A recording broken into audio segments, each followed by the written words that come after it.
Querido hermano, sé perfectamente bien lo que quiero.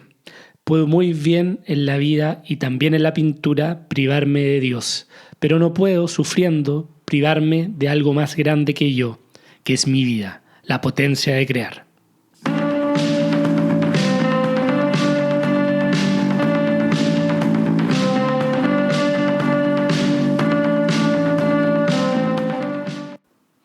Hola caminantes, después de un último episodio un poco oscuro pero necesario sobre el desorden de angustia juvenil, hoy quiero salir de lo macro y escrutinar en lo micro, en un artista, en un pintor, pero sobre todo un maestro incansable y fiel seguidor de su camino.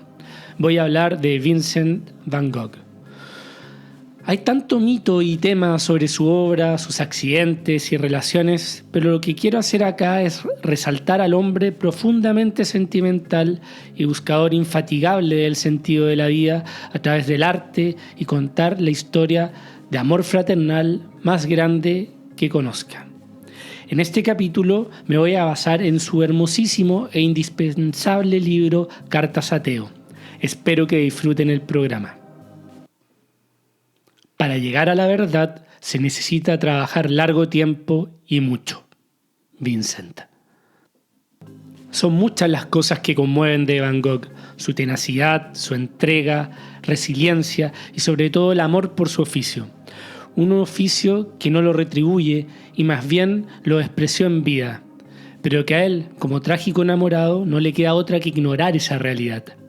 Vincent oficialmente se envalentona con el oficio de la pintura ya tarde, otra de las razones por la cual su historia es tan inspiradora, no solo para pintores o artistas, sino para cualquier ser humano de que ni a la primera ni a la segunda, sino a la tercera se puede seguir intentando entregar con toda su piel a algo.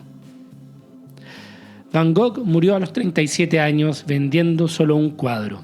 Sí, derrotado en vida, pero en el salón de su alma el fuego siempre crispaba. Es como en todo camino, las rutas errantes también enseñan. Y Van Gogh en Londres, donde ejerció como mercader de arte, aprendió de los pintores y se apasionó locamente de la pintura. ¿Qué importaba quedarse sin trabajo si había encontrado una pasión? Hay gente que en su vida nunca logra escuchar esos tambores, y peor aún, hay otros que prefieren ni siquiera seguirlos. Pero esa valentía paga su precio. Eso es lo que quiero contarles. Por cierto que me gustaría estar acompañado, pero aunque no lo esté, no voy a entristecerme por esto. Ya vendrá un día en que tenga a alguien. Ese día que él tanto esperaba nunca llegó. Empecemos por su biografía. Y aquí quiero hablar algo cortito del género de la biografía. Mucha gente recomienda libros de aventuras juveniles para empezar a leer. Yo les diría que se enganchen con biografías. La empatía y angustia que hace seguir las peripecias, dolores y aventuras de grandes personajes históricos, como en este caso Van Gogh, pone en perspectiva los caminos de la vida. En mi época más oscura y menos literaria, biografías como la de Darwin y sobre todo la de Miguel Ángel y Van Gogh me volvieron a acercar a la literatura. Les recomiendo la breve pero extraordinaria biografía Lujuria de vivir de Van Gogh de Irving Stone. Fin de paréntesis. Van Gogh pertenece a una familia de clase burguesa holandesa. Vincent nace en 1853 en Zundert, en una pequeña localidad de Holanda.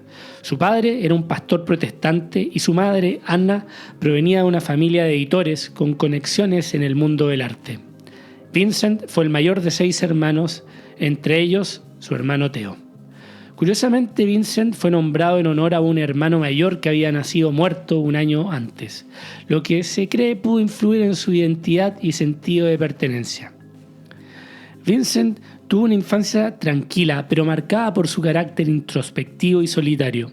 Desde joven mostró un interés por el arte, pero no comenzó pintando. En lugar de ello, empezó a los 16 años a trabajar como aprendiz en Goupil e Compañía, una prestigiosa galería de arte en La Haya, Holanda, gracias a la recomendación de un tío que estaba bien conectado en el mundo del arte. Este empleo le permitió familiarizarse con el mercado artístico europeo y fue trasladado a sucursales en Londres y París. Sin embargo, su tendencia reservada y a ser crítico con los clientes llevaron a su despido en 1876. Desayuné pan y cerveza. Es un medio que Dickens recomienda a los que están a punto de suicidarse, como particularmente indicado para alejarse durante un tiempo, al menos, de su proyecto. Tras su fracaso como comerciante de arte, Vincent regresó a Holanda, donde luego de una gran crisis existencial decide buscar un propósito en la religión. Inspirado por el ejemplo de su padre, aspira a convertirse en pastor protestante. Estudia teología de manera informal, pero no logra pasar los exámenes de ingreso a la facultad, por lo que se matricula en un curso de evangelismo y trabaja como misionero en la región minera de Borinage, en Bélgica, donde vivió en condiciones extremadamente austeras, entregado a ayudar a los pobres y enfermos. Sin embargo, su fervor religioso y sus métodos poco convencionales, como dar su ropa y posesiones a los mineros, le valieron críticas de sus superiores y finalmente perdió su puesto. Sin embargo, pese a este fracaso y segundo fracaso, descubriría una temática de su obra: los más desposeídos. Pintar la vida del campesino es un asunto serio y me sentiría culpable si no procurase hacer cuadros que despierten serias reflexiones. Esta es la época de la transición final al pintor, plagada por esa piedad y esa conciencia social cristiana que lo atraía a los campesinos, mineros y prostitutas. Vincent, es más, convive con una prostituta, Cien, y su hijo en La Haya. Tío Cor me pregunta: entonces, si una mujer o una joven que fuese bella, ¿me gustaría o no? Pero le dije que me sentiría y que me entendería mejor con una que fuese fea o vieja o pobre o desgraciada por una u otra razón, pero que hubiese adquirido inteligencia y un alma por la experiencia de la vida y las desdichas y penas. Van Gogh en realidad lo que buscaba era esa complicidad, esa empatía en pares, porque él era un desdichado más. Bueno, revisemos la correspondencia de Vincent a Theo, que abarca más de 17 años y que se agrupa en este maravilloso libro, Cartas a Theo. La correspondencia empieza en 1873, con Vincent en Londres, apasionado por el arte de Millet, Israel, Mauve y Tissot, entre otros, estos de la escuela realista y naturalista sobre todo. Y cómo no, entre ambos, Vincent y Theo, lo que los acerca es la pintura y el arte. Con cuánto gusto hablaría todavía de arte contigo, pero no tenemos más que escribirnos con frecuencia. Encuentra bello todo lo que puedas, la mayoría no encuentra nada suficientemente bello. Le decía un joven Vincent a Theo en 1874, quedando en evidencia dos cosas: la intensidad del primero, de Vincent, la cual parece un personaje salido de una novela de Dostoyevsky, y segundo, la relación entre ambos, que solo con el tiempo agrega otras capas de profundidad como la de benefactor y un beneficiario, pero que en realidad detrás de todo aquello, esto era sostenido por dos hermanos que se amaban y querían el uno al otro. Hemos hablado mucho de lo que es nuestro deber y cómo podríamos llegar a algo bueno, y hemos llegado a la conclusión de que nuestro fin, en primer término, debe ser el hallar un lugar determinado y un oficio al cual podamos consagrarnos enteramente. El que vive sinceramente encuentra penas verdaderas y desilusiones, que no se deje abatir por ellas. Vale más que el que siempre tiene el viento de popa y que solo conocería una prosperidad relativa. Desde el momento en que nos esforzamos en vivir sinceramente, todo será para buen fin. Hasta así debemos inevitablemente tener penas sinceras y verdaderas desilusiones. Cometeremos probablemente también gruesas faltas y haremos malas acciones, pero es verdad que es preferible tener el espíritu ardiente, aunque se deban cometer faltas, que ser mezquino y demasiado prudente. Es bueno amar tanto como se pueda, porque ahí radica la verdadera fuerza, y el que mucho ama realiza grandes cosas y se siente capaz, y lo que se hace por amor está bien hecho. Decía envalentonado de pasión Vincent en 1878 en Ámsterdam. Cuanto más rápido se intenta destacar en el dominio de alguna actividad u oficio, adoptando una forma de pensar y actuar relativamente independiente y menos sujeta a reglas fijas, más firme se hará el carácter, sin que por ello haya motivo para sentirse disminuido. Actuar de este modo es propio de los sabios, porque la vida es corta y el tiempo pasa veloz. Si nos perfeccionamos en una sola cosa y llegamos a comprenderla bien, adquirimos además la comprensión y el conocimiento de muchas otras cosas.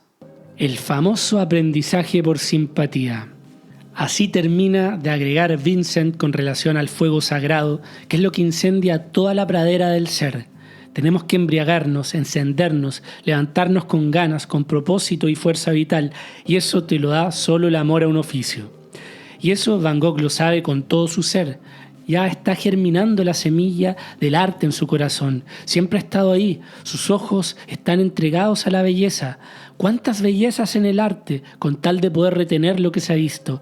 No se está nunca sin trabajo ni verdaderamente solitario, jamás solo quien está volcado al arte. Esa es la verdadera filosofía y fe de Vincent. Un hombre así de pasional no puede dedicarse a ser pastor protestante. Es verdad que en estos años, a finales de los 70, en 1800, Vincent en sus correspondencias menciona frecuentemente la admiración que tiene por Jesucristo. Sin embargo, en comparación a sus comentarios sobre el arte, estas son ínfimas. El arte es el hombre agregado a la naturaleza. Esta es una definición que le fascina a Vincent porque ve a la naturaleza como la realidad, la verdad. Es distinta su concepción a la que veíamos en Kandinsky, que consideraba la naturaleza un velo más de la realidad. Sin embargo, para Van Gogh, también un cuadro de Mauve o de Matisse o de Israels dice más y habla más claramente que la misma naturaleza. Este es su apogeo del arte. Hasta que llega julio de 1880 y Vincent envía una de sus cartas más extensas, desesperadas y bellas. Vincent sabe que está llegando al final de la línea en su búsqueda de hombre de fe. Siente como hermano mayor que se ha convertido en la oveja negra de la familia, que como buen miembro de familia burguesa ya no es presentable y que por el cambio de piel que debe llevar a cabo debe ser alejado de su núcleo familiar. No es de buen gusto convertirse en el tío soltero, desesperado y cesante en una familia como la suya. Vincent entra en toma de conciencia de su estado y busca en Theo, en su hermano menor, un refugio luego de casi un año sin correspondencia. Soy un hombre de pasiones, capaz de hacer cosas más o menos insensatas, de lo cual me arrepiento a medias. Me ocurre a menudo que hablo u obro con demasiada precipitación cuando sería mejor esperar con más paciencia.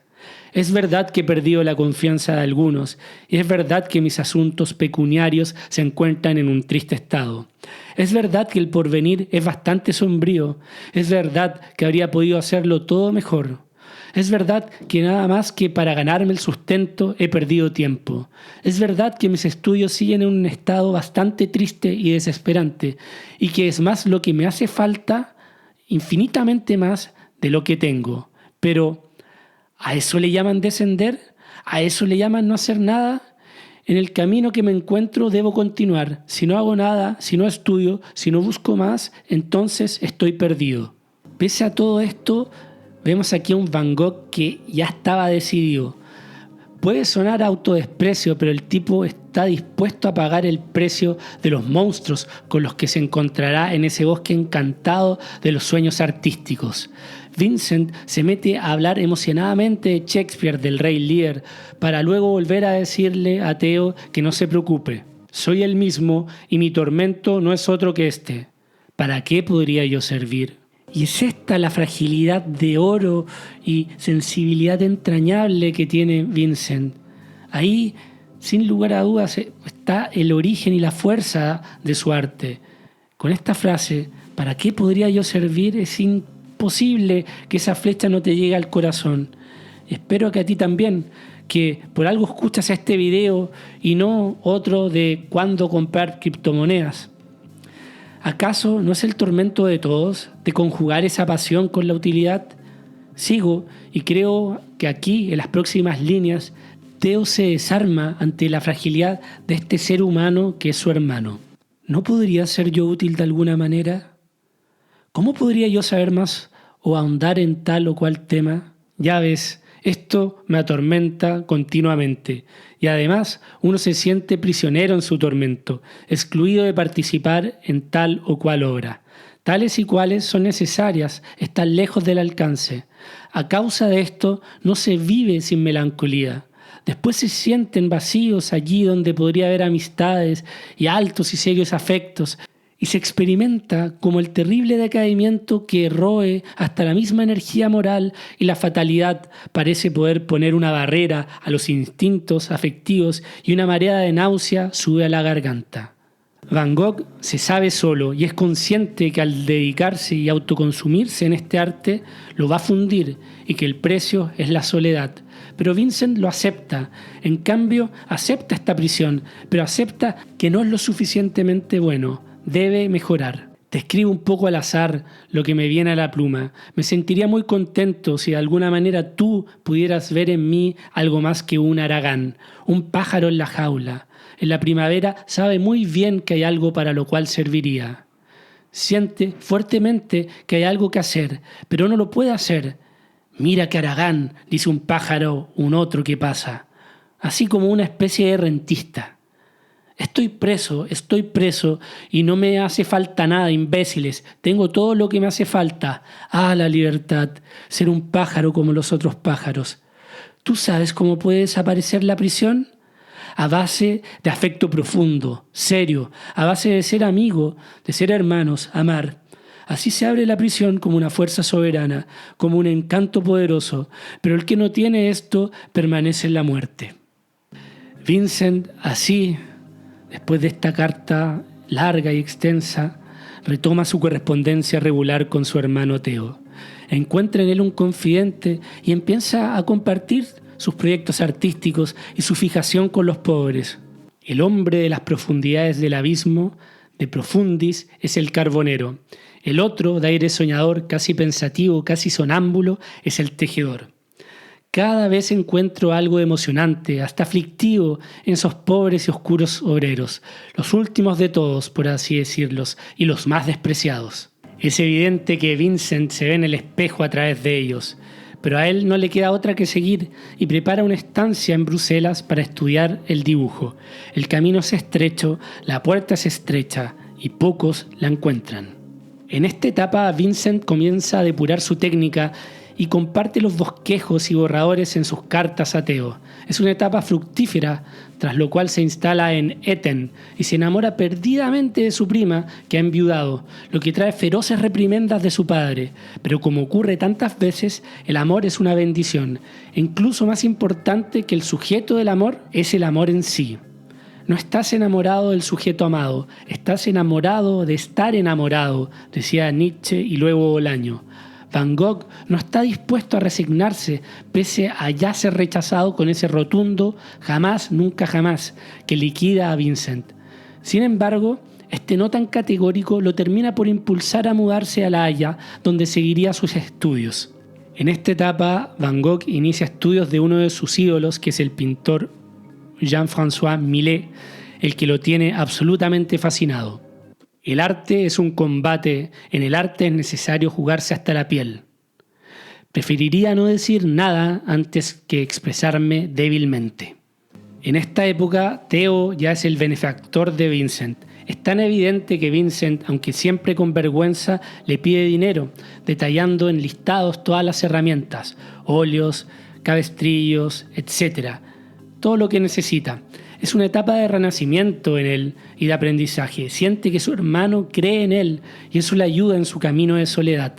Para llegar a la verdad es necesario trabajar largo tiempo y mucho. Dice Vincent, sin embargo, no puede rehuir de esa tristeza ambivalente que le acompañará toda su vida, que le provoca dedicarse al arte. ¿Qué soy a los ojos de la mayoría de la gente? Una nulidad. O un hombre excéntrico o desagradable, alguien que no tiene un sitio en la sociedad, ni lo tendrá. En fin, poco menos que nada. Bien, supongo que eso es exactamente así. Entonces quiero mostrar por medio de mi obra lo que hay en un excéntrico, en una nulidad.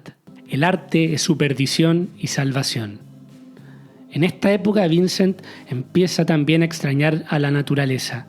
Viviendo en la ciudad, es que la naturaleza para él, tarde o temprano, hace eco de los artistas, los provee de colores. Hay cosas que siento que hay en el color que surgen de mí mientras pinto y que no poseía antes, cosas grandes e intensas. Pero al mismo tiempo, como Vincent se autodesprecia y duda todo el tiempo de su camino, nunca está absorto a la belleza.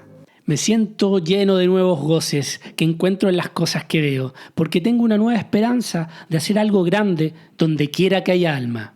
Vincent se nota en calma en esta época en La Haya, sabiendo que es una etapa de preparación. Asimismo convive y mantiene a través de Theo a una prostituta con su hijo por un tiempo. Es una época más de paz porque tiene afectos, pero luego de un tiempo empieza a desear el contacto con la naturaleza y finalmente accede a ella por 2 meses en una playa en Drenthe, donde aprovecha de dibujar gente labriega, ese tipo de gente a priori ordinarios y comunes, pero que tras una segunda y paciente mirada reflejan toda la complejidad del ser humano. En este periodo hay varios bosquejos de personas, pero al mismo tiempo esta abundancia y cercanía a Dios que es la naturaleza para Vincent lo arrebata de grandes esperanzas. Precisamente en este momento siento en mí el comienzo de algo mejor, algo que todavía no es, pero sin embargo veo en mi obra cosas que hasta no hace mucho yo no había usado todavía. Vincent empieza a darse cuenta que puede llegar a ser pintor y lanza esta tremenda verdad a anotar para todo aspirante a artista. Me gustaría más ganar como pintor 150 francos al mes que 1.500 francos mensuales por otros medios, aún como comerciante de cuadros. Es el comienzo y maduración de su eterno tormento. Conozco a 2 personas, agitadas en mi interior por el mismo combate. Yo soy pintor y yo no soy pintor. Una lucha espantosa a veces, una lucha que es precisamente la diferencia entre nosotros y algunos otros que toman las cosas menos en serio. Para nosotros mismos es algunas veces muy duro, una crisis de melancolía, un poco de luz, un poco de progreso. Otros tienen que luchar menos, trabajan quizás más fácilmente, pero también el carácter del individuo se desarrolla menos. La única forma para Van Gogh de vencer esa lucha, espantar ese fantasma que te dice que no eres escritor, que no eres pintor, es haciendo todo lo contrario, escribiendo, pintando. Vincent va más allá. Solo pueden ser tus amigos aquellos que también luchen contra esto. Percibimos en Vincent un fino desprecio por todos los que esconden o no descubren su pasión. Con el tiempo a Vincent se le va haciendo cada vez más difícil relacionarse con esa gente. Van Gogh se radica por 2 años en Neuenn, donde empieza a fijarse más en las estaciones del año. El verano no es fácil de expresar. La mayoría de las veces un efecto estival suele ser o imposible o feo, pero están los crepúsculos. Pero hay que añadir que no es tan fácil encontrar en el verano un efecto de sol que sea tan rico, tan simple y tan agradable de observar como los efectos característicos de las otras estaciones. La primavera tiene nuevo trigo verde, tierno, y las manzanas rosas en flor. El otoño tiene el contraste de las hojas amarillas con los tonos violetas. El invierno tiene la nieve y los menudos personajes negros.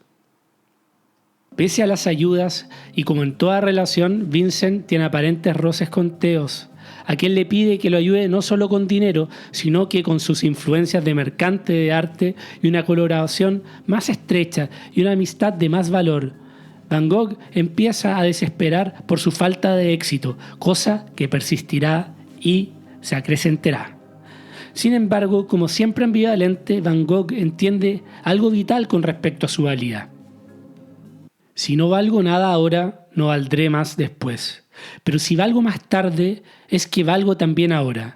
Porque el trigo es el trigo, aunque los ciudadanos lo tomen al principio por hierba y viceversa.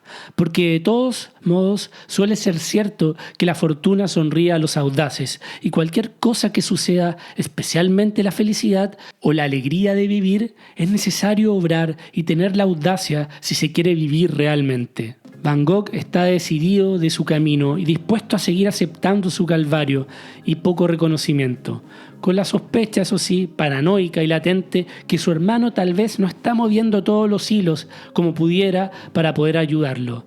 Pero ¿qué más da? Sería mal agradecido continuar en eso. Él quiere que lo deje de tomar como un benefactor, sino como un socio. No quiero de ninguna manera suprimir el sufrimiento, porque a menudo es lo que lleva a que los artistas se expresen con mayor energía, y que aquel que quiera hacer algo bueno o útil no debe apoyarse en la aprobación general ni desearla, sino por el contrario, no esperar simpatía o ayuda más que de muy pocos espíritus, y aún de poquísimos. Es una época tumultuosa de Vincent. Él siente que ha pasado ya su etapa de educación y que los frutos ya están maduros para que sean recogidos. Al mismo tiempo pinta mucho, exacerba su fijación por los campesinos. Con sus faldas y camisas azules cubiertas de polvo y remendadas, y que bajo el efecto del tiempo, del viento y del sol han tomado los más delicados matices, una muchacha de granja es a mi parecer más hermosa que una dama. Al vestirse como una señora, todo lo que haya en ella de verdadero desaparecerá. Un aldeano es más bello entre los campos con su traje de fustán que cuando va a la iglesia del domingo acicalado como un señor. Vincent empieza a encontrar más y más su identidad como pintor y encuentra en la modificación de la realidad la verdad. Mi gran anhelo es aprender a hacer tales inexactitudes, tales anomalías, tales modificaciones, tales cambios en la realidad para que salga, pues claro, mentiría si se quiere, pero más verdaderas que la verdad literal. Lo mismo le ocurre con los retratos, los que piensa que deben ir más allá de lo que puede mostrar un retrato fotográfico. En un anticipo de lo que vendría con el expresionismo, intentando expresar no solo lo visible, sino lo inconsciente. Asimismo, su vocación por el trabajo duro es prodigiosa. Van Gogh continúa enamorado de la naturaleza y de su oficio. No se está en la tierra para divertirse, y no es necesario vivir mejor que los demás. En el fondo, esto de vivir un poco mejor no sirve relativamente para nada. Ni siquiera podemos retener nuestra juventud. Es en esta plenitud de sus fuerzas que desembarca desde Amberes, la ciudad portuaria belga, en el inicio de una primavera a París. Aquí restaría 2 años en la ciudad luz, donde se codearía con pintores consolidados como Paul Gauguin, con quien viviría en el sur de Francia, además de Camille Pissarro, Georges Seurat, Toulouse-Lautrec, y se involucraría en el movimiento de los impresionistas. A través de estos encuentros se inspira en el uso de colores vivos, la pincelada suelta y la exploración de los efectos de la luz. Este periodo marca un cambio radical en su paleta y estilo, alejándose de los tonos oscuros y terrosos de su etapa en Holanda, además de hacerse asiduo al barrio bohemio, lleno de cabarets de Montmartre y Pigalle. En esta etapa solo hay una carta en que Vincent le comunica su cambio de residencia improviso de Amberes en Bélgica a París. Es que Theo vivía en París con su familia. Vincent deja París con destino a Arles después de, casi más de 1 año y medio en busca de tranquilidad y de poder explorar esa paleta más luminosa influenciada por los impresionistas y neoimpresionistas. Aquí se instala en una pieza con la ilusión de hacer vida de ciudad y vivir con más artistas. El talento es una larga paciencia y la originalidad un esfuerzo de voluntad y de observación intensa. Le escribía en una de sus primeras cartas Vincent a Theo en Arles, aquí citando a Flaubert, el escritor francés. Es importante mencionar que Van Gogh era un ávido lector de literatura de su época. En toda la correspondencia menciona muchas veces obras de Victor Hugo, de Balzac, Maupassant, Émile Zola, Dickens, entre otros, y al ya mencionado Shakespeare. Vincent salía a buscar la inspiración por todos lados. En esta misma carta llena de optimismo, Theo le comenta sus altas esperanzas del lugar y lo bien que se sentía en Arles, y le agrega: solamente un no sé qué me ha punzado y apretado la garganta de emoción, y he escrito sobre mi cuaderno Vincent y Theo. Vincent, en sus momentos más luminosos, era una persona tierna y cariñosa, pero como en toda relación hay altos y bajos, aunque en el fondo él estaba profundamente agradecido de su hermano, quien fue tal vez su gran amor. Pero como este camino de artista es siempre inestable, temperamentos como el de Vincent, sensibles, pasaban por malas rachas como en la Carta de Mayo. Pero con mi temperamento, divertirme y trabajar no son del todo compatibles, y en las circunstancias actuales habrá que contentarse con hacer cuadros, lo cual no es la felicidad ni la verdadera vida. Pero ¿qué quieres? Aún esta misma vida artística, que nosotros sabemos que no es la verdadera, me parece muy viviente y sería ingratitud no contentarse con ella. Van Gogh está siempre en ese vaivén emocional de amar a su oficio, pero sabiendo que es un prisionero de ese amor y que la vida verdadera, la que él llama casarse, formar una familia y tener horarios normales en un lugar fijo, le es esquiva. Por momentos como este parece más sereno y acepta sin claudicar su camino. A mí el embrutecimiento me sale de adentro. No siento tanto la necesidad de distraerme. Estoy menos alimentado y atormentado por las pasiones y puedo trabajar con más calma. Podría estar solo sin contrariarme. El resultado es que me siento un poco más viejo, pero no más triste. La verdad es que en esta primera parte de Arles, Vincent se encuentra más sabio y maduro, casi en paz. Es quizás muy tonto escribir todo esto, pero ya lo sentí así y me pareció que como yo, tú sufrías al ver convertirse en humo tu juventud. Pero si ella por contragolpe aparece en lo que se hace, no hay nada perdido y la potencia de trabajar es otra juventud. ¿No es ese un maravilloso consuelo? Que la potencia de trabajar sea otra juventud. Vincent en esta etapa ya ha superado los 35 años, lo que para nosotros, o al menos para mí, sigue siendo una persona joven, pero para alguien como él, su condición, su precariedad y su época lo hace sentir ya acabado. Esa es la lucha constante de Vincent. Vincent se siente solo, le duele no encontrar pares artistas en el sur francés y empieza a hacer planes con Theo para hacer venir a Paul Gauguin, el pintor francés que deja botada a toda su familia por la pintura y se encontraba en complicaciones en Bretaña, en el noroeste francés. La idea le entusiasma a Vincent de cocinar juntos y de vivir en comunidad artística. Es un deseo que no lo abandona. Esta falta de reconocimiento, sumada a la soledad en Arles, sin embargo, le empieza a hacer de a poco daño. Ahora me encuentro decididamente mejor de salud, pero la esperanza, el deseo de triunfar está quebrantado y trabajo por necesidad, por no sufrir tanto moralmente, para distraerme. Sin embargo, en esta distracción su trabajo es prolífico y se entrega con todo su ser a ello. Solamente que encuentro que lo que he aprendido en París se va y que vuelvo a las ideas que me habían venido en el campo antes de conocer a los impresionistas. Porque no puedo reproducir exactamente lo que tengo delante de los ojos, sino que me sirvo arbitrariamente del color para expresarme con más fuerza.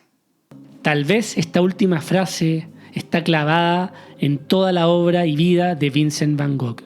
La realidad que percibe con sus sentidos no se condice con su intensidad interna. Hay un desacople vital que para su sensibilidad le hace daño. Sus grandes esperanzas y desmesura necesitan modificar el mundo.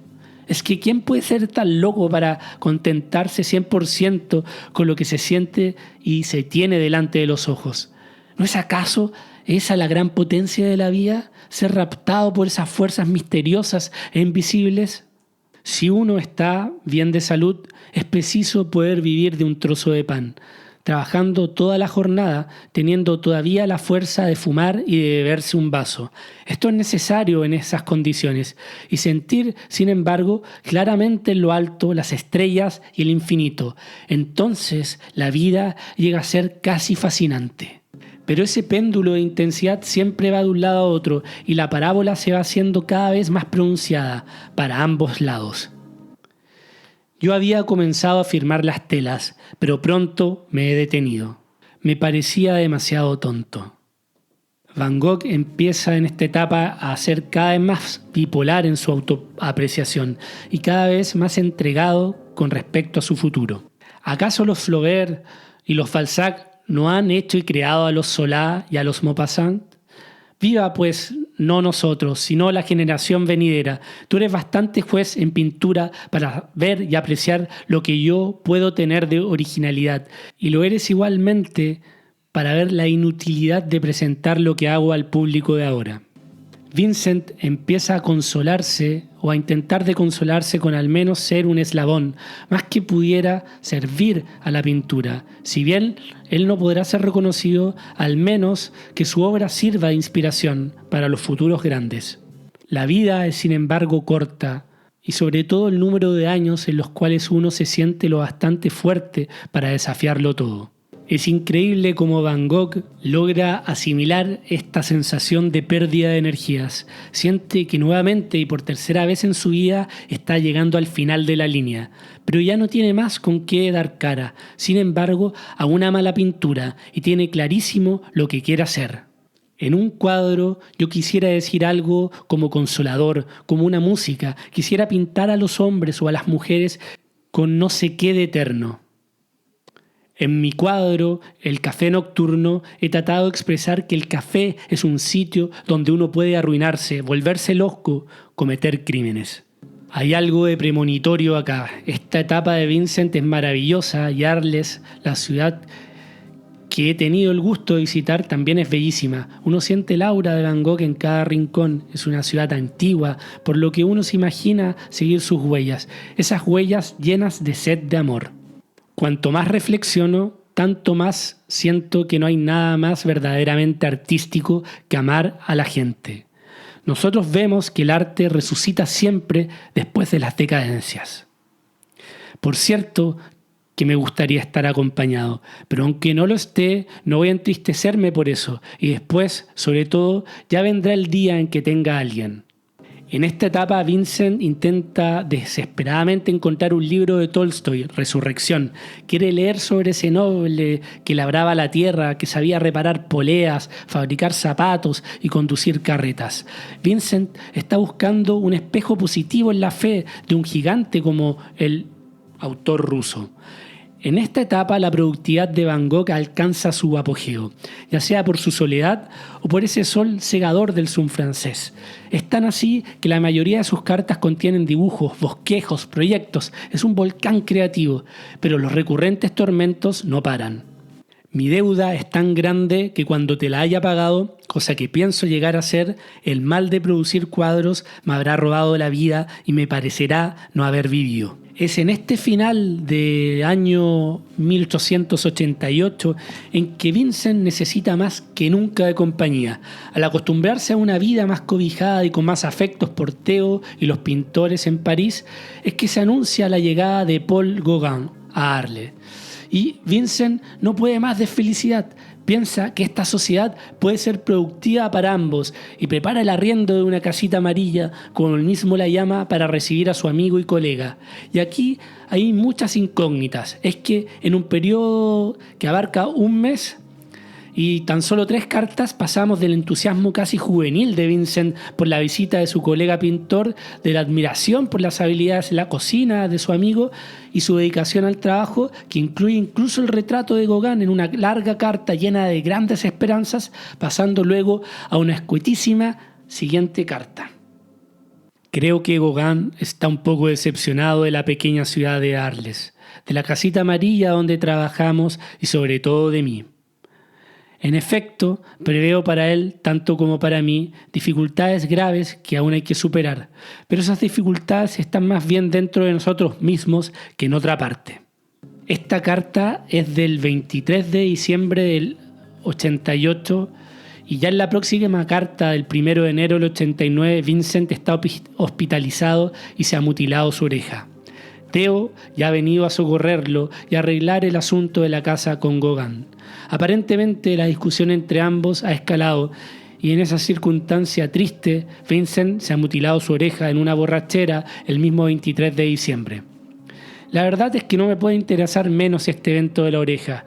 Escribo y hago este podcast no para llegar a este momento, sino para hablar de la desesperación que llega a niveles de automutilación en Vincent. Es el precio de la soledad y del camino artístico realmente lo que me interesa. En las próximas cartas vemos a un Vincent avergonzado, pero extrañamente positivo. Mucha gente piensa que Van Gogh se ha enamorado de Gauguin, pero yo no creo. Simplemente él quería vivir acompañado. Estaba demasiado solitario y estaba demasiado sediento de afecto. Escuchen lo que le escribe a Paul en enero. Mi querido amigo Gauguin, deseo que te abstengas hasta de una más madura reflexión por ambas partes de nuestra pobre casita amarilla. Que saludes de mi parte a los pintores que has visto en París. Te deseo la prosperidad en París con un buen apretón de manos, Vincent. Yo aquí solo leo a un ser humano al que una vez más se le rompen sus anhelos humanos de tener afecto. Ya no importa si es carnal o no, Vincent no puede más con esta vida solitaria y quería formar algo con alguien, lo que sea.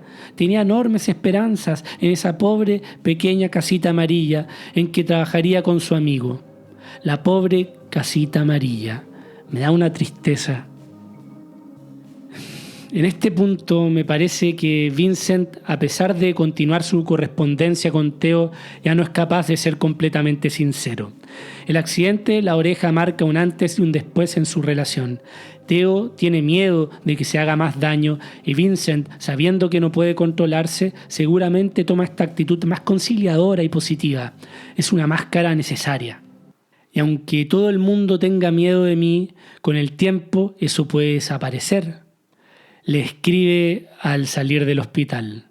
La verdad es que el trabajo me distrae y me conviene hallar distracciones. Ayer estuve en Las Folies Arlésiennes, el reciente teatro de aquí. Esta ha sido la primera vez que he dormido sin pesadillas graves. Sin embargo, esta máscara se caería con su propio peso el 19 de marzo. Esta es la verdad. Aquí un número de personas ha dirigido al alcalde, creo que se llama Tardieu, una nota. Había más de 80 firmas, señalándome como un hombre indigno de vivir en libertad o algo por el estilo. El estado moral de Vincent está por los suelos, humillado por toda una ciudad que le impide volver a su casita amarilla. Pero sabe que no tiene motivos para enojarse. Siento el deseo de abrazar algo, una mujer de la clase puta barata, pero en fin, hay que tomar todo esto por lo que es, un efecto de sobreexcitación histérica, más bien que visión de exacta realidad. Theo inicia de a poco a convencerlo de que suba a Normandía, que se acerque a su hermano, a lo que él de a poco ya empieza a aceptar. Es que me he vuelto tímido y vacilante desde que vivo como maquinalmente. En este caso, hablando de su estado actual en Arles. Y en verdad, Millet, que no tiene casi color, ¡qué obra la suya! Escribe Vincent ya empezando a resignarse a dejar el sol furioso de Arles por el norte normando. Sin embargo, en esa negociación, Vincent se queda un año más en la Provence, pero esta vez en un hospital para que lo traten. El doctor está inclinado a considerar que Vincent ha tenido ataques de epilepsia, pero más que eso, no se sabe de su caso. Hay que tener en cuenta que estamos en un periodo de prepsicoanálisis. Vincent, ahí en el hospital, continúa trabajando arduamente y contra todo tiene momentos bellísimos en sus cartas, como cuando le escribe a su hermano al saber de su matrimonio, al cual él no puede asistir por estar hospitalizado. ¿Sabes lo que espero cada vez que me pongo a tener esperanzas? Que la familia sea para ti lo que es para mí la naturaleza. Los montones de tierra, la hierba, el trigo amarillo, el aldeano, es decir, que encuentres en tu amor por la gente no solamente de qué trabajar, sino que consolarte y rehacerte cuando haya necesidad. Vincent en esta última etapa es menos exuberante, al menos en sus cartas. Sigue trabajando, pero no quiere saber nada más de esto. Hacer cuadros me distrae, pero si oigo hablar de ellos me causa una pena que él no sabe. Este último comentario con respecto a un periodista de arte que empieza a interesarse en escribir artículos de la obra de Vincent. Irónicamente, Vincent ya no tiene la fuerza para volver a ilusionarse con una carrera como pintor. Más bien, ya tal vez avecina el fin. Vincent finalmente llega a Normandía en mayo de 1890 a Auvers-sur-Oise. En esa etapa final, Van Gogh continúa trabajando y le comenta sus proyectos a su hermano. Además, también le escribe a Gauguin, al que lo titula como gran amigo de quien piensa seguido. 29 de julio de 1890. Pues bien, mi trabajo, arriesgo mi vida, y mi razón destruida a medias. Bueno, pero tú no estás entre los comerciantes de hombres que yo sepa, y puedes tomar partido, me parece, procediendo realmente como una humanidad. Pero, ¿qué quieres?